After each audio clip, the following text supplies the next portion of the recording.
প্রভাতকালে গোবিন্দ বদন দর্শন করলে দিনটা নাকি খুব ভালোই যায়। এবার দেখুন মায়েরা, যেই না ললিতা গোবিন্দের মুখপানে চেয়েছে, মুখপানে চেয়ে অবাক হয়ে গেলেন, বলে কিসের এত সুন্দর করে সেজে এসেছো আর মুখখানা অমন শুকিয়ে গেছে কেন? গোবিন্দ বলছে, জানো ললিতা কি হয়েছে?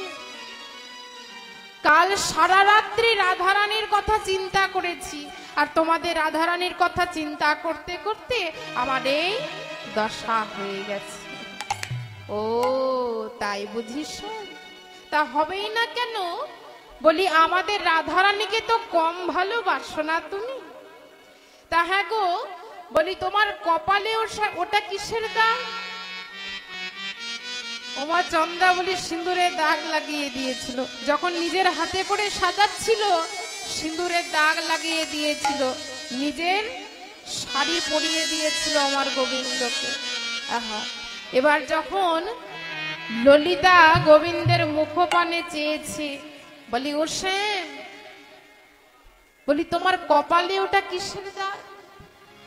গোবিন্দ বলছি দাগের কথা বলছো? হ্যাঁ হ্যাঁ, ওই দাগের কথাই বলছি। সিন্দুর কাহে অলকা পুরি চন্দন কাহা গেল, সিন্দুর কাহে অলকা পুরি চন্দন কাহা গেল, গিরি গোবর্ধনে গৌরী কশ্যপি প্রসাদী সিন্ধু ডোলে, গিরি গোবর্ধনে গৌর হরি বল হরি সিন্ধু ডোলে, গিরি গোবর্ধনে গৌরী কশ্যপি প্রসাদী সিন্ধু ডোলে। বলো বলো শ্যাম, সিঁদুরের দাগ কোথায় লাগিয়ে এসেছো? গোবিন্দ বলছে, শুনবে ললিতা, এই সিঁদুরের দাগ কোথায় লেগেছে? তবে শোনো, আজ আমি গিরি গোবর্ধনে গিয়েছিলাম গৌরী পূজা করতে, আর ওই প্রসাদী সিঁদুর ওরা আমার কপালের মধ্যে লাগিয়ে দিয়েছে। ও তাই বুঝি? বলে হ্যাঁ ললিতা। আচ্ছা বেশ, তুমি যা বলছো তা ভেবে বলছো তো শ্যাম? গোবিন্দ বলছে, হ্যাঁ গো ললিতা, আমি তোমায় যা বলছি ভেবেই বলছি। আচ্ছা বেশ, তাহলে সব যদি ভেবে বলছি, এবার বলো তো, তুমি তো পরিধান করো পীতাম্বর, আজকাল শাড়ি পরে এসেছি। হরি বল। কি হয়েছে শ্যাম বলো, কার শাড়ি পরে এসেছো? তুমি তো পীতাম্বর পরিধান করো, কিন্তু শাড়ি পরে এসেছো কেন আজ? ও এই শাড়িটার কথা বলছো তো? কি হয়েছে জানো, কাল রাত্রে দাদা বলরামের সাথে শয়নে ছিলাম, তাহলে কি ভুল করে দাদার শাড়িটা পরে এসেছি নাকি? ললিতা বলছে, শ্যাম যা বলছো ভেবে চিনতে বলছো তো? বলে হ্যাঁ গো, ভেবে চিনতেই বলছি, যা বলছি সত্যি বলছি, মিথ্যে কেন বলতে যাব? বেশ, সব যখন সত্যি কথা বলছো, সব যখন ভেবে চিনতেই বলছো শ্যাম, আচ্ছা এবার বলো তো শ্যাম, অঞ্জন কাহে গণ্ডস্থল হৃদখণ্ডন অঞ্জন কাহে গণ্ডস্থল হৃদখণ্ডন অধনি, এবার উত্তরপতি উত্তরপতি উত্তর দিতে পরাজয় শশী শেখরে, পিতাই গৌর হরি পরাজয় শশী এবার শেখরে, উত্তরপতি উত্তর দিতে পরাজয় শশী শেখরে। ও মাইরা, গোবিন্দ কিন্তু আর কোনো উত্তর দিতে পারলো না, তখন অধোবদনে দাঁড়িয়ে আছে কুঞ্জের মধ্যে। বলে ললিতা, কোথায় আমার রায়? বলে দিতে পারবে ললিতা? আমার রাধারানী কোথায়? বলে ও শ্যাম, তোমার রায় ওই কুঞ্জের মধ্যে মান করে বসে আছে, যাও যদি পারো আমাদের রাধারানীর মান তুমি ভাঙিয়ে এসো। তাই গোবিন্দ আমার ছুটতে ছুটতে চলেছে শ্রীমতী রাধারানীর কাছে। গিয়ে কি দেখছে বাবা, না শ্রীমতী রাধারানী আমার কুঞ্জের মধ্যে নীল বসন দিয়ে বদন খানি ঢেকে বসে আছে। রাধারানী আমার মান করে বসে আছে কুঞ্জের মধ্যে। তখন গোবিন্দ করজোরে বলছে, ওগো রাধে, ওগো প্রেমময়ী, একটি বার তুমি চেয়ে দেখো, আমি তোমার কাছে এসেছি রাধে, তুমি একটি বার চেয়ে দেখো। ওগো ওগো রাধে, তুমি যখন থেকে আমার প্রতি বিমুখ থেকেছ, আমার এই হৃদয় দগ্ধ হচ্ছে, কোনো ঔষধে জ্বালা ঘুচবে না রাধে, একমাত্র তোমার ওই মুখপদ্মের মধু এই জ্বালাকে নিবারণ করতে পারবে। চেয়ে দেখো রাধে, অমন করে মুখ ফিরিয়ে থেকো না, আমি তো তোমার কাছে এসেছি রাধে। তুমি আমার অঙ্গের ভূষণ, সারা অঙ্গে শুধু তুমি, তুমি আমার সাগর সেচা মানি, অমন করে তুমি মুখ ফিরিয়ে চেয়েও না রাধে।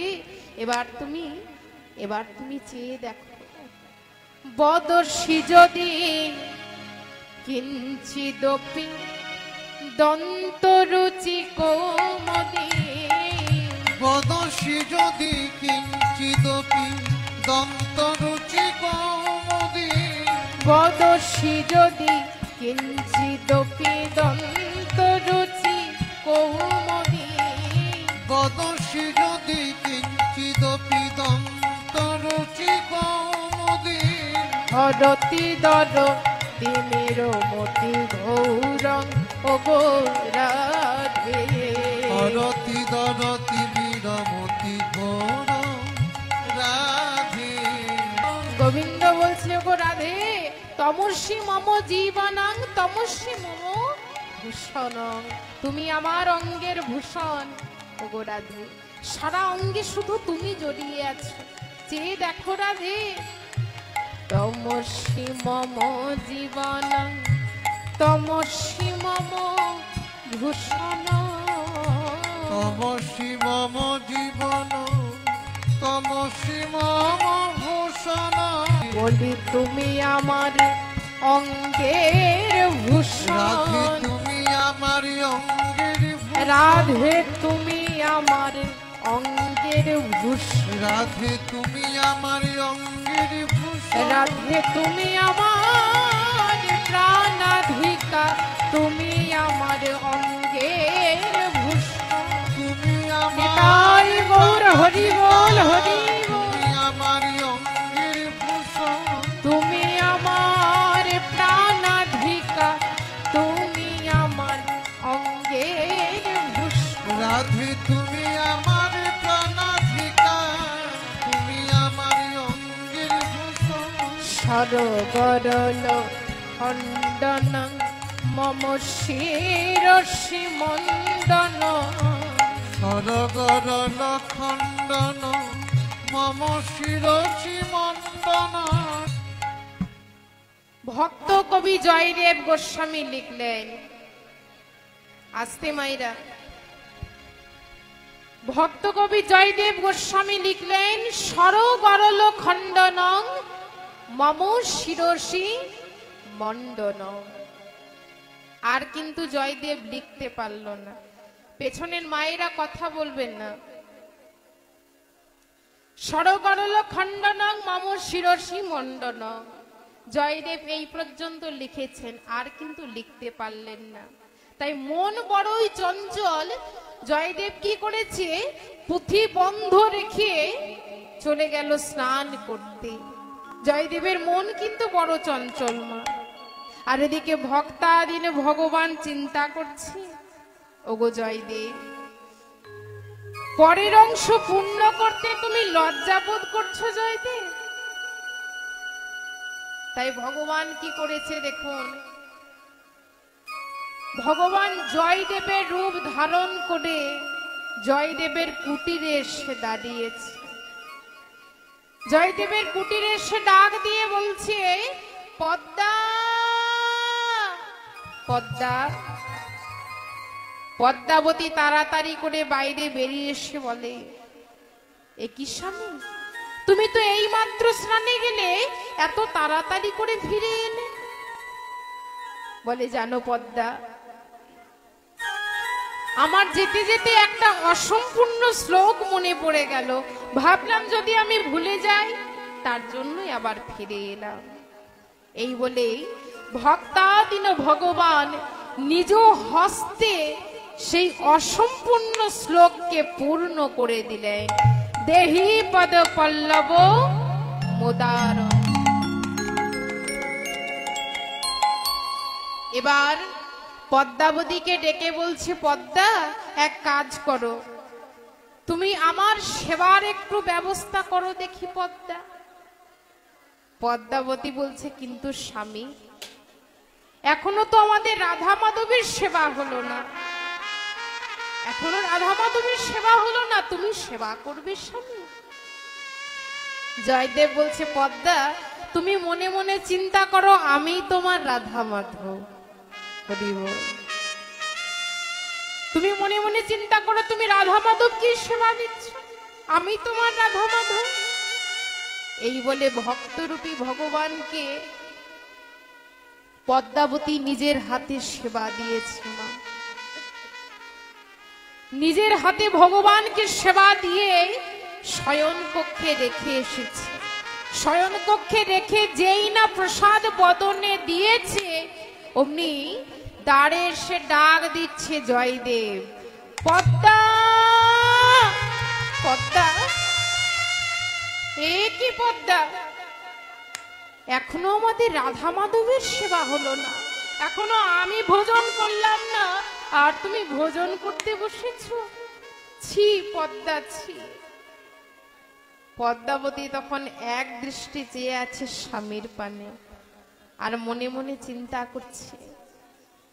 পদ্মাবতী এক দৃষ্টি স্বামীর পানে চেয়েছে, বলছে, এ যে আমার ঘরেও স্বামী, বাইরে স্বামী, আমার ঘরে তাই গৌর হরি বল হরি, বাইরে স্বামী, আমার ঘরে স্বামী, এ যে আমার বাইরে স্বামী, এ যে আমার ঘরেও স্বামী, বাইরে স্বামী। আমি নারী কিছু ওগো বুঝিতে নারী, আমার ঘরেও স্বামী, এ যে আমার বাইরে স্বামী। জয়দেব বলছে, পদ্মা এ তুমি কি বলছো পদ্মা, ঘরেও স্বামী বাইরেও স্বামী, আমি কিন্তু কিছু বুঝতে পারছি না পদ্মা। পদ্মাবতী বলছে, স্বামী আমি তো এই মাত্র তোমায় ভোজন করিয়ে শয়ন কক্ষে রেখে এলাম, নিজ হস্তে তো তুমি অসম্পূর্ণ শ্লোক পূর্ণ করলে, তাহলে কে আমার স্বামী? যে শয়ন কক্ষে রয়েছে সে নাকি তুমি? এদিকে ভক্তের ভগবান কি করেছে দেখুন বাবা, সেই অসম্পূর্ণ শ্লোককে পূর্ণ করে দিয়েছে। দেহি পদ পল্লব মুদার, সেই অসম্পূর্ণ শ্লোককে পূর্ণ করে দিয়ে ভগবান আমার অন্তর ধ্যান হয়েছে। আর এদিকে পদ্মাবতী জয়দেবকে কুটিরের ভেতরে এনেছে, কিন্তু কুটিরের ভেতরে এসে কি দেখছে, শয্যা পাতা আছে, বাতাসে বইছে চন্দনের গন্ধ, কিন্তু কুটিরের ভেতরে কেউ নেই। এবার আমার রাধা গোবিন্দের চরণ তলে বসে জয়দেব যেই না পুঁথি খুলেছে বাবা, অমনি পুঁথি খুলতে অবাক হয়ে গেলে, কি এই শ্লোক লিখলো কে? তবে আমার রাধা মাধব এসেছিল, তবে কি আমার রাধা মাধব এসেছিল এই পর্ণ কুটিরে? বুঝতে আর বাকি থাকলো না মা। জয়দেব তখন পদ্মাবতীকে ডেকে বলছে, পদ্মা, ওগো পদ্মা, ধন্য তোমার প্রতি সেবা পদ্মা, তুমি আমার রাধা মাধবের দর্শন পেয়েছো, আর আমার রাধা মাধবকে নিজে হাতে আজ তুমি সেবা দিয়েছো। ধন্য তুমি পদ্মা, ধন্য এই বীরভূমের মাটি, ধন্য এই কেন্দ্র বিল্লগ্রাম। আজ এই পর্ণ কুটিরে আমাদের রাধা মাধব এসেছিল, আর সেই রাধা মাধবের দর্শন তুমি পেয়েছো পদ্মা। ওগো পদ্মা, ভগবান ভোজন করলে হয় প্রসাদ, আর ভক্ত যদি ভোজন করে হয় মহাপ্রসাদ। নিতাই গৌর হরি বল হরি বল। ওগো পদ্মা, বলি ওই প্রসাদ তুমি একাই পেও না, ওই প্রসাদ তুমি একাই পেও না। দাও দাও প্রসাদ আমায় দাও গো। দাও দাও নিতাই গৌর হরি বল হরি বল। আমায় দাও গো। তুমি দাও দাও প্রসাদ আমায় দাও। ওগো দাও দাও প্রসাদ আমায় দাও গো। আমি প্রসাদ পেয়ে আজ ধন্য হব। দাও দাও প্রসাদ আমায় দাও। প্রসাদ পেয়ে ধন্য হব। দাও দাও প্রসাদ আমায় দাও গো। আমি প্রসাদ গো ধন্য হব। তুমি দাও দাও প্রসাদ আমায় দাও।